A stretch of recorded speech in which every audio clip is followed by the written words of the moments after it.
Nagulantang si Pangulong Kuting Jr. sa hindi inasang hakbang ng ilang matataas na opisyal ng militar laban sa kanyang administrasyon. Ayon sa ulat, ilang general ang nagbunyag ng mga impormasyong may kinalaman sa manikatiwalian sa loob ng pamahalaan, kung saan inaakusahan ng ilang mga malalapit na opisyal ni Kuting Jr. na sangkot. Ang pangyayaring ito ay nagdulot ng malaking dagok sa kredibilidad ng administrasyon at umuugong na rin ang mga espekulasyon tungkol sa mga hakbang na isinasagawa ng Pangulo upang tugunan ng isyu.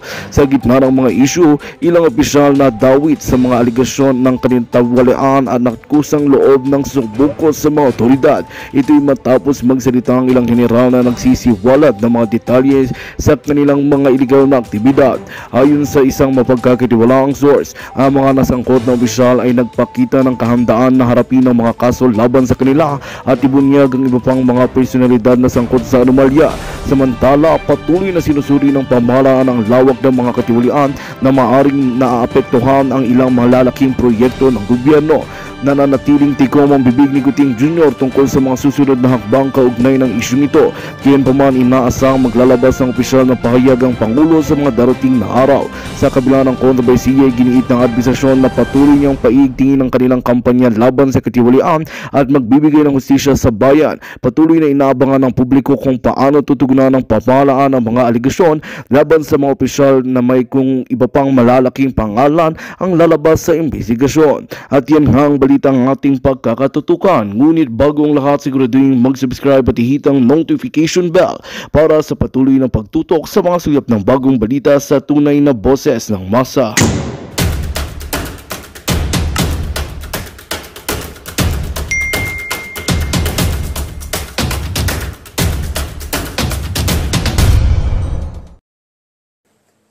Interview, binigyan ko siya 4 yung grade niya eh. Mali pa nga ako, dapat 0 eh. 0 character. Anyway. Ay, nako. And then, kakampihan ka ng ibang PMayor. Diyos ko, anong meron leadership tong ibang PMayor? Anong character meron kayo? Anyway, bahala kayo. That's a choice. That's your choice. God forgive you. Ganda lang. Hindi pwedeng masuppress yung Filipino people, yung freedom nila to express themselves. Hindi pwede. Hindi pwede na umiiral yung droga, umiiral yung pogo. Pinalitan nyo lang ng pangalan eh. Tapos hindi pwede may nakikidnap, wala kayong pakialam. Hindi pwede may mga nasasakuna, mga nababaha, mga nalalandslide, may namamatay. Wala kayong pakialam eh. May sundalong namamatay, wala kang pakialam. Sabi ko nga eh, Commander-in-Chief ka, you spend more time with your armed forces or your PNP. You show to them that you care. You're a leader. Presidente ka of the country, you spend more time with the Filipino people. Naintindihan mo sila. Hindi ka dapat nagpa-party. Ano yun eh? Excesses yun eh. Hanggat merong Pilipino na naghihirap, tama lang na isang presidente, yung isang leader ng bansa, hindi nagpapakita na nasasarapan siya. Yun yung totoong leader. Wala kang kwentang presidente. Bongbong, wala kang kwenta. Mary Jerry Milton, good evening, naka-interest po ako. Thank you ha. George Cruz, tama kayo, sir, dapat masara na Congress. Masara na ang Congress. O nga eh. Commander Tom, magandang gabi. Sir, galit na si Aimee, pinapalayas demonyo sa palasyo. Hindi kunwari na si Aimee. Tingin ko doon ha. Marcos pa rin siya. Ang tingin ko kay Aimee, Trojan Horse. Sorry Aimee ha, tingin ko sa iyo, Trojan Horse. Na? Trojan Horse, wag mo nang bulahin si Inday dahil sa iyo, nakinig si Inday, tumakbong bise, nagpababa, na ikaw hanggang ngayon, Aimee, salita mo, hanggang ganyan lang, mga drama-dramang salita. I don't believe you eh. Sorry, I don't believe you, Aimee. I will not vote for you again. Yung drama mo na galit ka, kunyari kay BBM, demonyo-demonyo, it's more than that. Sabihin mo, nagdroga siya. Di ba? Alam mo kung nagdodroga siya o hindi eh. Sabihin mo. Patotohanan mo. Oh. Hamunin mo ng drug test. Hindi yung ganyang salita-salita. And advice ko lang sa sa kababayan natin. Advice ko sa inyo, Madam Inday Sara, no? Madam President, kung bago ka maniwala kay Amy, huwag ka nang maniwala dyan. Huwag ka nang maniwala dyan. Yung, pagka may sinabi yan, always proceed with caution. Di ba? Caution. Wet paint. Oh, yun. Wet paint. Di ba? Bagong halong simento, lulubog ka. Yung ganun ba? Proceed with caution. Basta Marcos. Mas safe ka doon. Walang masamang on guard ka. Basta Marcos. Huwag kang magtitiwala. Bakit sila? Ang salita nila, basta Duterte, kalaban yan. Oh. Kaya nga, hindi ako naniniwala kay Amy. Yun yung sa akin. Opinion ko lang naman yun. Destroyer DDG 01 for Philippines. Good PM. Supremo watching from FGF Leyte. Magandang gabi, mga taga Leyte. Thank you ha. Lita, good morning, Kapdado. Mabait po kayo, mapatawa, mo pa rin kami sa galit at tuwa. Thank you, thank you. Ano na, style lang yan. Betty, pero gigil na gigil ako. Gusto kong kunin yung kutsilyo ko, saksakin ko. Gigil na gigil ako. Kung ano nga doon eh, kung pumunta ako. Kaya nga, mas maganda na pumunta doon sa KOJC kasi kilala ko yung sarili ko eh, pagka ganyan. Tsaka siyempre, susunod sa akin yung mga commander, susunod sa akin yung mga FGF na pagka nandun ako, siyempre, sasama yan. Pagka nag-init ako ng ulo, makita ko si Tory doon, ako. O kaya yung mga PNP, pagka may nakita akong masamang ginagawa, kunyari, nanipa ng ulo, ay puta, ano mga yan. Come to the rescue to nga, ganun mangyari. Kasi hindi ako naniniwala doon sa inaapi yung tao, and then tatayo-tayo ka lang eh. And when you can do something. Kaya nga mabuti wala ako. Buti nga nakontrol yung Buti nga nagising ako doon sa panaginip. Di ba? Standby yung mga tao eh. Standby. Buti na lang.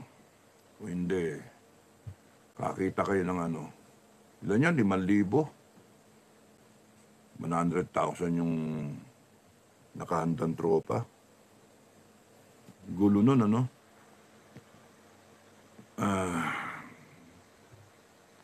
thank you, Betty Kaparangka. Hi po. Thank you. Bata, good evening sir. Mainit na ang ulo ni Sir Bukay. No, pagka may mga kasi, mga comment na gago eh. Kevin Duldulao, bumata ka na naman. Commander, shout out from time. Nakakatulog kasi ko. Mahaba na ang buko. Nakakatulog. Maria Cups, nakakahawa, tawa mo. Ha, ha, ha, ha. Thank you, thank you. Thank you, thank you. Jing, Unsiano, good evening po, Captain. Dado, God bless you. So, thank you, ha. God bless you also. Maximus, shout out and like. Thank you. Maximus, share and like. Thank you, Mrs. E.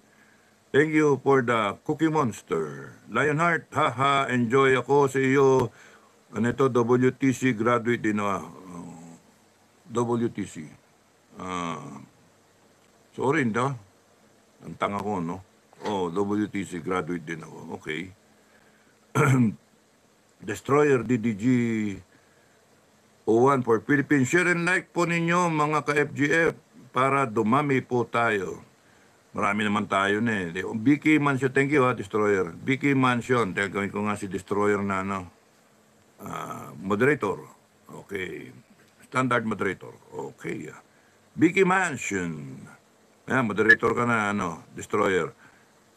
Upakan mo yung mga, yung mga troll. Vicky Mansion, good evening, Sir Dado. Masyado nila iniipit si Sara sa Congress at balak pang ma-impeach. Yun ang mali nila, pagka-inimpeach ni Sara. Tingin ko doon, pagka-inimpeach ni Sara, grabing galit ng 32 million. Kasi kayo, mga boto ninyo, 200,000 lang. And here you are, you're going to suppress yung taong bayan. Suppress mo si Sara, sinusuppress mo yung 32 million. Ito mga bobo ko talaga itong mga congressman eh. Tangina yung mga hayop kayo. Subukan nyo, ang galing nyo. Subukan nyo, magkakamali rin kayo. Itong nagkamali nga kayo sa PNP eh. Yung PNP sa KOJC, dumami kami eh. 1 million lang nga eh, bigla naging ano eh. Naging 5M eh. Sinabi ko pa kay Bukay eh. Huwag mo sabihin yung buong numero. Huwag mo na muna, masyadong asyo. 5 million lang muna. Kasi dami. Ang dami. Okay na yung 5 million. Pero para ano ba, medyo na tayo, yung conservative. Conservative yung 5 million eh. Sabi pa ni Bukay, hindi sir, mga 10M, okay yun sir, 10M. Hindi, 5 muna. 5 muna, manginginig na sila sa 5M eh. 5M, butya, dami nun eh. Pagka pinagsama mo yung PNP tsaka AFP, 350,000 eh, di ba? Pati yung reservice nila, 1M eh. 1,350,000. Tayo 5M eh. Kunwari lang yung 5M ha. Ano yun? Conservative pa yun. Declaration yon for the public. Pero yung private, may 20M kasi yung lahat. Ang dami kasing biglang sumali, mag-grupo eh. Bungo na. Ang daming grupo. Iba-iba. Meron pang sultanate. Meron pang kung iba-ibang grupo talaga eh. No? Iba-ibang grupo. Grabe. Milyon eh. Kaya nga, sa galit kasi, hindi namin kasalanan yun eh. Ang tagal na nagsasabi, April 9 pa kami, sali kayo FJF, biglang pinalusob nyo si Torre. Biglang nyo, pina-epal nyo si Benhor, Balos, pina-epal nyo pa, umepal di si Bongbong. Walang baril doon. walang baril doon. Walang namatay. Walang human rights violation doon. Hindi. Captured yun. Mga bopo lang po. Ayun, 5 million. Sir, sali kami. Marami pa sumasali. Hanip yan talaga. Tsaka walang tayo ha. Wala tayong, joining fee. No? May mga nakita ko doon kay Bukay, tinatanong, sir, magkano ba yung entrance fee? Ano tingin nyo sa FGF Sine? Sir, magkano membership? Walang membership fee. If you are concerned with your family, if you want to defend your family, and if you want to be with a group who is focused to defending the Filipino family, join. Yun lang yung requirement eh. Bata, matanda, lalaki, babae, transgender, bakla, tomboy, may pinag-aralan, wala pinag-aralan, may profesyon, wala, di ba? Retired, 70 years old, 80 years old, pwede. Dito sa amin, 87 years old, FGF. Papahawakin ko ng rolling pin, pahawakin ko ng kutsilyo. Mga aso ko, FGF to eh. May 25 aso, FGF. Kakaisang plato na pala ako Pagka ito, sinabi ko attack talaga eh. Kawawa yung lulusob dito. Walang pinipili. Basta yun lang ang requirement. You want to defend your family, you want to defend your way of life, you want to defend your community and your property, FGF ang sagot. And kung may gera, kung walang gera, you want to be part of a transformation ng Pilipinas. Mawala yung korupsyon na yan. Makita natin na isang magandang Pilipinas, FGF. Yun. So, let's all work together. So, maganda naman yung natin eh. Ay, nako. sana umabot tayo doon, ano. Dapat pala ma-recruit si, si Inday Sara, ano. Oo. Ma-recruit si Inday Sara sa FGF. Gawin, generalismo. Supremo, generalismo. Hanip, ano. Generalismo, parang Aguinaldo, di ba? Generalismo. Okay. Yun lang talaga.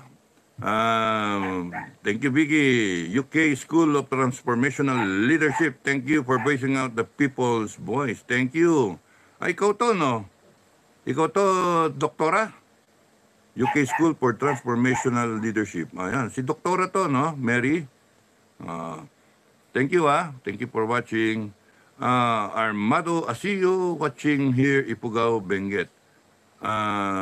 George Cruz, dapat tayo sunod 110 million na Pilipino, 2 tao lang ang hawak ng budget. Correct. Correct. 119 million Filipinos. To hell with parliamentary courtesy. To hell with that. I'm more interested in courtesy to the Filipino people. Taxpayers' courtesy, whatever you want to call it. Taxpayers' courtesy. Iniisip niyo courtesy to the President, Vice President, offices, etc., etc. Tapos nun, we want accountability. No? So, President down the line. President down the line. We want every single centavo, including you, Senate and Congress. Wala na yung liquidation. Yan, live ulit, nawawala yung signal. Including yung Resolution 10, no? Tanggalin dapat yon. Kaya kayo, kunyari kayo nagmamalinis, lahat kayo, meron kayong sabit nga, kayo may sabit eh. Ay, nako, imagine. We want accountability. Ganun kasimple. Dapat doon yung courtesy ninyo sa amin. Sa amin galing yung kinakain nyo, yung ginagamit nyo, yung supplies nyo, yung staff ninyo, yung sweldo ninyo, pinakain ninyo sa pamilya nyo, yung pag-abroad ninyo, hayop kayo. Imagine, tinitira nyo si Inday Sara, 125 million, 2023, tapos na yon, nasa kuwa yun. Bahala ng korte doon, kung aabot sa korte. 2025 budget ang hihimayin. Walang confidential fund doon. Mga hayop kayo. Hindi, kinakailangan natin kasi yung paggastos ng pera, tarantado kayo, yung 2.066 billion yung travel expenses na ang ginastos nyo lang 39 million, nasaan na yung butal, yung sukli? 1 point something billion, nasaan na yun? Hayop kayo? 2.0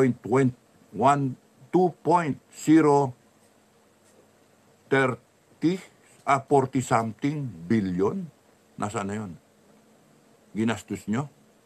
And then, for 2024, ginawa nyo pang, ang kapal ninyo, 2.183 billion ang travel expenses nyo. Hayop kayo? Tapos yung in-expose ni Inday Sara, manay palaman ninyo sa bawat mga ahensya ng gobyerno, and then kukunin ninyo yung pera. Hayop kayo. Gulat yung DPWH, ba't lumaki budget namin? Yung pala, palaman, kukunin nyo rin. Mga walang niya kayo, mga kawatang kayo. May araw kayo, may araw din kayo. At kung yung mga taong bayan, kung ayaw yung pansinin yan, kung ayaw yung exercise, yung right ninyo to demand accountability, then so be it. Basta kami, nagsa-shout out kami. Nasabi na, mali yan. We want accountability. Ito, binabaliktad nila. Kunwari, pinalalabas nila si Sara ang gago. Sila, ano sila? Kaya nga, sira ulo eh. Sira ulo mga to. May araw din kayo. Sana isara ang Senate Congress. Kung ako masusunod, kung nagkaroon tayo ng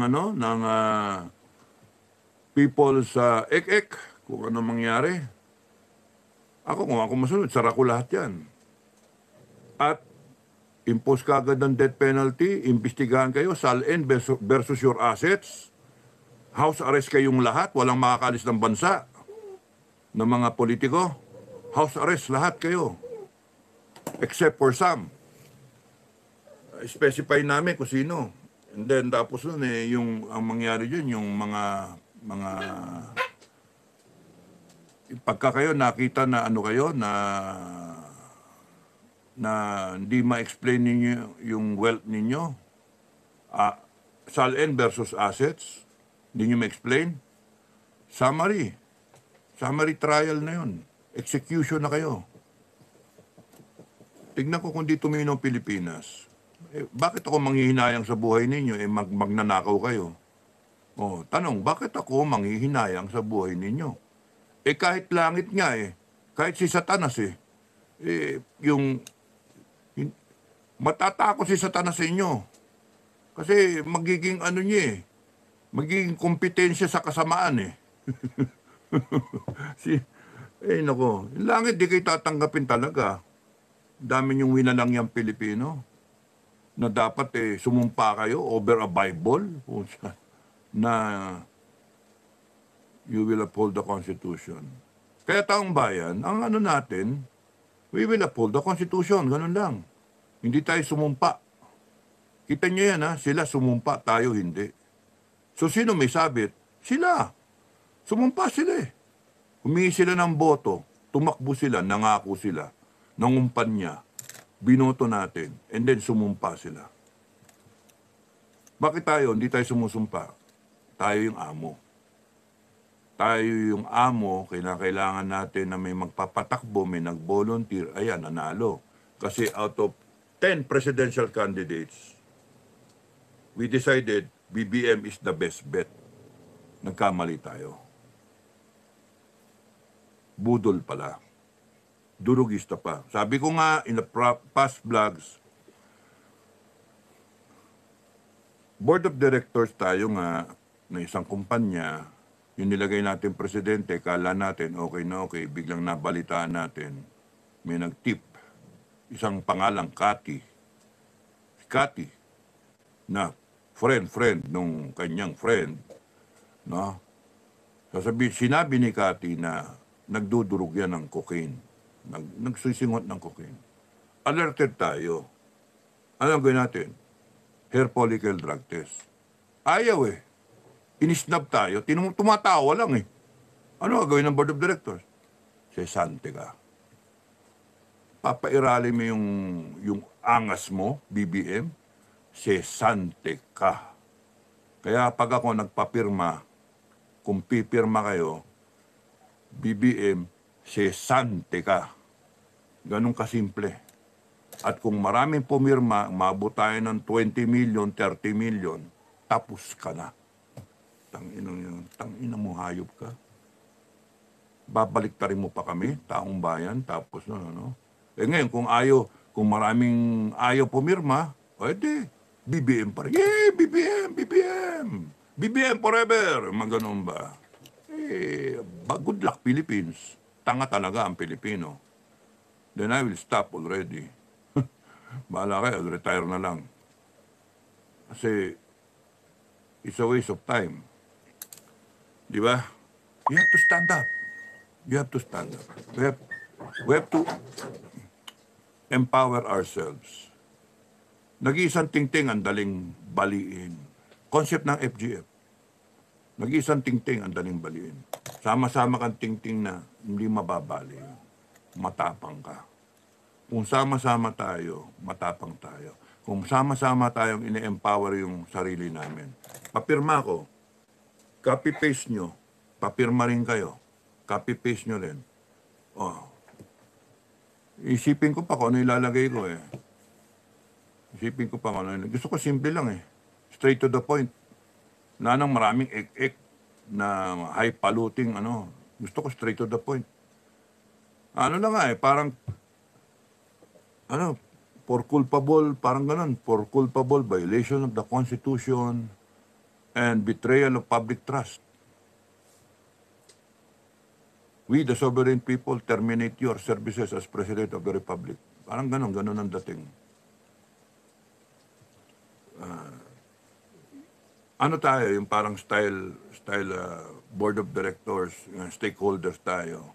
You have an erring president na akala mo siya na yung akala niya forever siya. Hindi. Yung board of directors, foot down, boom. Ano ba pinagmamalaki mo? Ganun ba? Tayo masunod.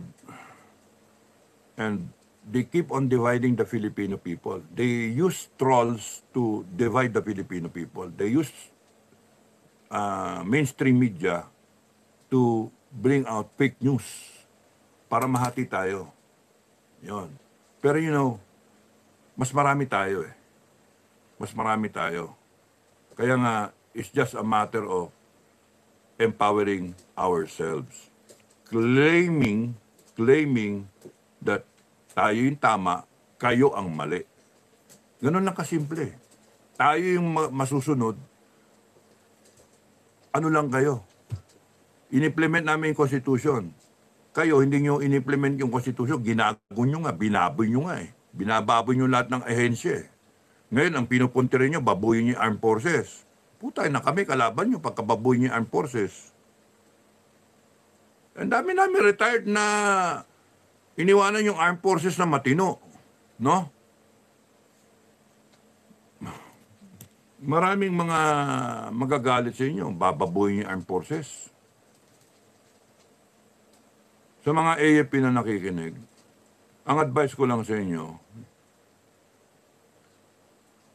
kung mag-usap-usap kayo, commander to commander, general to general, colonel to general, ganun ba?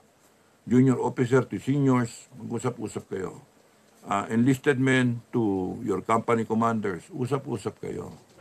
Ipadama ninyo kung ano yung nararamdaman ninyo, kung ano yung mali, na obserbahan ninyo, kung ano yung yung mga binabanat na we are apolitical, yung mga ganon-ganon, there is a limit. Our AFP, there is a limit. Okay, hindi tayo makialam. Apolitical tayo. Hindi tayo. Para kayong FGF, neutral tayo. Wala tayong pakialam. Politika. But there is a limit. There comes a time when you have to define black and white. There is no gray. You have to define good and bad. There is no in between. It has to be good or you are bad. You have to be bad because you're not good. Walang in between. And you have to make a choice. All of you will have to make a choice. Ang wish ko lang, kayo sa AFP, the choice is just one. Isa lang kayo. Hanggat maaari. And I believe it would be the right choice. You're good. You're doing the right thing. You're pro-people, pro-constitution. And against all this stupid nonsense na ginagawa ng mga tarantado. But kung mahati kayo, the choice will be merong para sa tarantado, merong para sa tama. Pagkagulo tayo nun talaga. Ay, kaya nga laki ng problema ng AFP. Pero there's this talk na sinisiraan si Browner ngayon. Pag-usapan nyo na lang, AFP. Pag-usapan nyo. Commander to commander. Maganda yung isipin nyo rin, dinidiscern ninyo, ano ba, saan nanggagaling yung balita? Bakit may paniniran lumalabas? Na nilalabanan yung chief of staff. Sinisiraan yung chief of staff. Ano yung balita na magre-resign si Gibo? No? So, ano yun?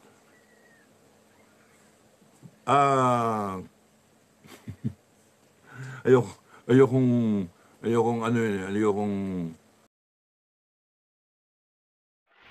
Magandang balita ang hatid namin sa inyo ngayong araw. Sa pagtatapos ng aming balitaan, nagbigay kami ng mga mahalagang impormasyon. Maraming salamat sa pagtutok at pagsuporta sa aming programa. Huwag kalimutang manatili sa mga susunod na araw para sa mga bagong balita at mga kwento na dapat nating abangan. Mula sa Boses ng Masa, magandang araw Pilipinas!